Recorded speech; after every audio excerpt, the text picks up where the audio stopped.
Welcome students in our today's video lecture. Janta High School and Junior College Shirur. Standard 7th, Subject Science. Subject teacher is Mrs. Jagdale RR. Students, we have started our topic the muscular system and digestive system in human beings. In this topic, we learn about the different types of muscles and muscular system of human beings.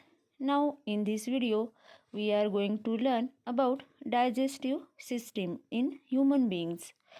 आजच्या व्हिडिओमध्ये आपण पचनसंस्थेविषयी जाणून घेणार आहोत. Conversion of food into a soluble form and its absorption into the blood is called digestion. म्हणजेच खाल्लेल्या अन्नाचे रूपांतर विद्राव्य घटकात होणे आणि ते रक्तामध्ये मिसळणे या क्रियेला अन्नपचन असे म्हणतात.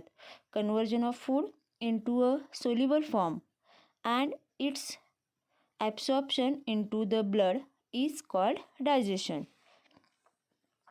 Our digestive system consists of the alimentary canal and digestive glands. म्हणजेच आपल्या पचनसंस्थेमध्ये अन्ननलिका आणि पाचक ग्रंथी यांचा समावेश होतो. The total length of alimentary canal is about 9 meters. म्हणजेच आपल्या अन्ननलिकेची एकूण लांबी सुमारे 9 मीटर इतकी असते. Its main parts are the mouth, pharynx, esophagus, stomach, small intestine, large intestine, rectum and anus. मग या एलिमेंटरी कॅनलमध्ये म्हणजेच आपल्या अन्ननलिकेमध्ये कुठले कुठले भाग आहेत तर यामध्ये तोंड, ग्रसनी, ग्रासिका, जठर, लहान आतडे, मोठे आतडे, मलाशय आणि गुदद्वार यांचा समावेश होतो. The salivary glands, liver and pancreas are the digestive glands connected to the alimentary canal. आणि काही पाचक ग्रंथीसुद्धा आपल्या डायजेस्टिव्ह सिस्टीममध्ये असतात. याच्यामध्ये लाळ ग्रंथी, यकृत, स्वादुपिंड अशा पाचक ग्रंथीचा समावेश असतो आणि त्या अन्ननलिकेशी ठराविक ठिकाणी जोडलेल्या असतात. Different organs of the digestive system systematically perform the function of digestion. There are different stages in the process of digestion of food, and at each stage there is a different organ of the digestive system which performs its specific role. बघा, तर आपल्या पचनसंस्थेमध्ये असणारी जी वेगवेगळी इंद्रिय आहेत ती अन्नपचनाचं काम करत असतात. अन्नपचनाच्या क्रियांचे वेगवेगळे टप्पे असतात आणि प्रत्येक टप्प्यावर काम करणारे इंद्रिय वेगळे आहे आणि विशिष्ट टप्प्यावरील ती इंद्रिय त्यांची कामे सुरळीतपणे पार पाडत असतात. Let us study the structure and function of each organ of the digestive system. त्यामुळे आपण पचनसंस्थेतील वेगवेगळ्या इंद्रियांची रचना व कार्ये अभ्यासणार आहोत. First of all we are going to learn about the teeth. तर सुरुवातीला आपण दात या घटकाविषयी माहिती घेऊ. The process of digestion begins with the function of the teeth in the mouth. आता अन्नपचनाची जी सुरुवात आहे ती सुरुवात आपल्या तोंडातील दातांच्या कार्यापासून होत असते. There are 4 types of teeth, namely incisors, canines, premolars and molars. म्हणजेच आपल्या दातांचे मुख्यत्वे करून 4 प्रकार असतात. याच्यामध्ये पटाशीचे दात, सुळे, त्यानंतर दाढा आणि उपदाढा असे प्रकार पडतात. Each type of tooth has a specific function. Each tooth is covered by a hard substance called enamel. Enamel is made of a calcium salt. म्हणजे प्रत्येक दातावर एनॅमेल या कठीण पदार्थाचं काय असतं आवरण असतं आणि हे जे एनॅमेल आहे ते कॅल्शियम सॉल्ट म्हणजे कॅल्शियमच्या क्षारांपासून बनलेलं असतं. सलायवा कंटेन्स अन एन्झाईम कॉल्ड टायलिन और सलायव्हरी अमायलेज. आपल्या लाळेमध्ये टायलिन नावाचे विकर असते. Ptyalin converts starch into a sugar called maltose. आणि या टायलिनमुळं काय होतं तर स्टार्चचे रूपांतर माल्टोज या शुगरमध्ये म्हणजे शर्करेमध्ये होत असतं.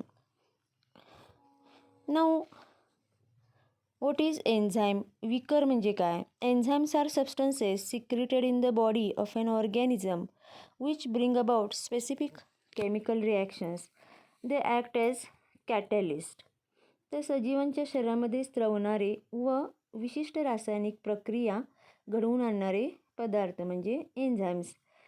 तर आपल्या पचनसंस्थेतील विकर खाद्यपदार्थामध्ये बदल घडवून आणतात आणि ते कॅटॅलिस्टप्रमाणे म्हणजे उत्प्रेरकाचे कार्य करत असतात. Digestive enzymes of the digestive system bring about changes in the food materials. Metabolic processes are impossible without enzymes. आपल्या या चयापचयाच्या ज्या क्रिया आहेत त्या एन्झाईम्स शिवाय शक्य होत नाहीत. Enzymes are a specific type of proteins.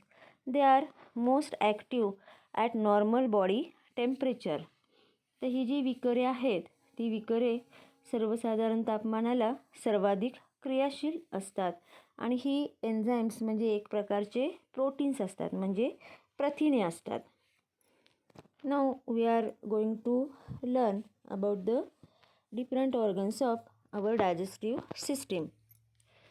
There are different organs like mouth, salivary glands, pharynx, esophagus, liver, pancreas, stomach, small intestine and large intestine. First of all, we are going to learn about mouth. Digestion of food begins in the mouth. Food is chewed with the help of teeth into very small pieces. म्हणजे अन्नपचनाची जी सुरुवात आहे ती आपल्या तोंडापासून होत असते. तोंडातील अन्न दातांनी चावले जाते आणि त्याचे बारीक बारीक तुकडे होतात. Salivary glands. Saliva is produced in the salivary glands in the mouth cavity located in the front of the ears near the pharynx and below the tongue. Saliva म्हणजे जी लाळ आहे ती लाळ कानशिलाजवळ आणि घशाजवळ जिभेखाली असलेल्या वेगवेगळ्या ग्रंथीमध्ये तयार होते. तेथून ती लाळ नलिकेतून आपल्या तोंडामध्ये येते आणि अन्न चावण्याची क्रिया सुरू असतानाच त्यात लाळ मिसळली जाते.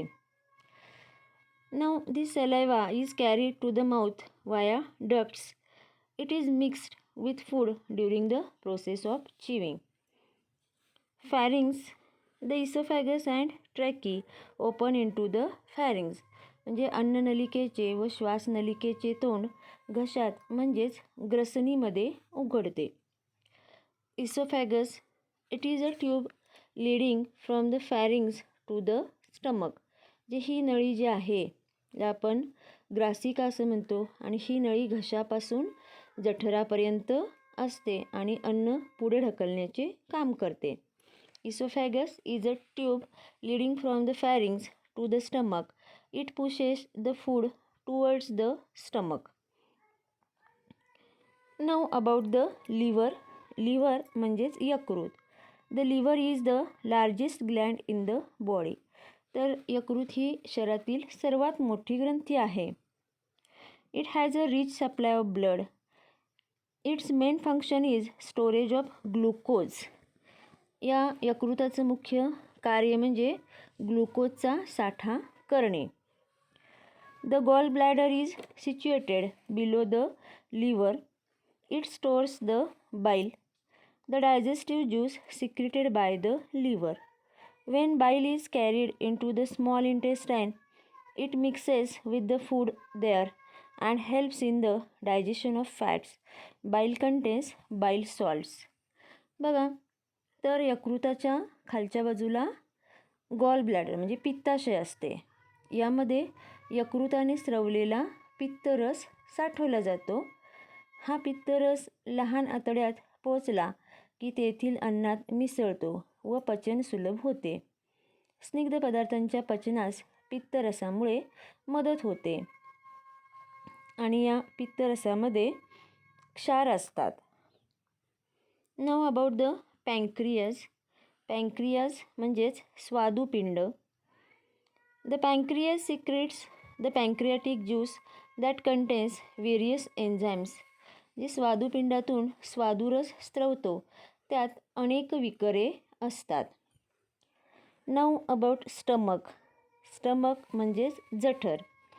The large sac-like part of the alimentary canal is called the stomach.